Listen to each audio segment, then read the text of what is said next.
Works Ford RS200. It's got an 1800cc VDT 500 horsepower engine. It's got a four-wheel drive transmission. We took the whole transmission out and that's all been rebuilt and reset, and the engine is fully rebuilt. John's a very hard taskmaster basically, so he wants it absolutely spot on, and that's what we try to do. Very rare car. It's one of, I think, only 4 Works Borum-made RS200s. It was Kalle Grundel's car for the 1986 season.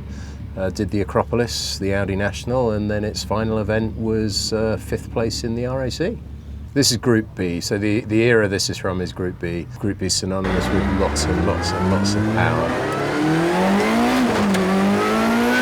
I think in the day it was producing 550-ish horsepower. Today you can get sort of potentially get closer to 600 horsepower out of them. So it's let's call it a 500 to 600 horsepower car, and that'll do. I mean, they'd obviously been fantastically successful with the Escort, and then they went off in a different direction, and with a project that ended up getting cancelled. So they were relatively late to Group B, and they sort of started again with a blank sheet of paper and designed the RS200. I think potential-wise, most people say that this could definitely have been a front-running car. Obviously, the front-running cars at the time were the Lancia's Delta S4 and particularly Peugeot's 205 T16.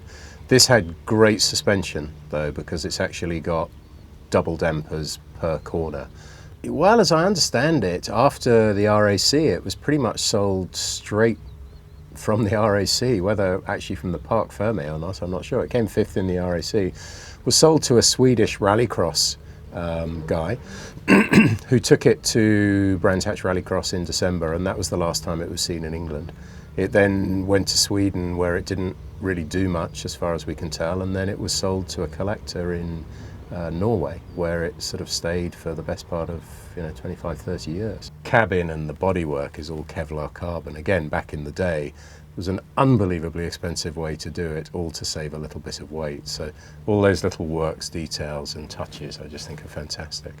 And they can expect to see it going up the hill with none other than Kalle Grundel driving it. So Kalle will be reunited with the car. It's the first time he's sat in it since he got out of it at the end of the 86 RAC. And he's very excited to be back in it, and we're over the moon to have him back in the car driving it up the hill. It'll go a heck of a lot faster with him up there than it will with me.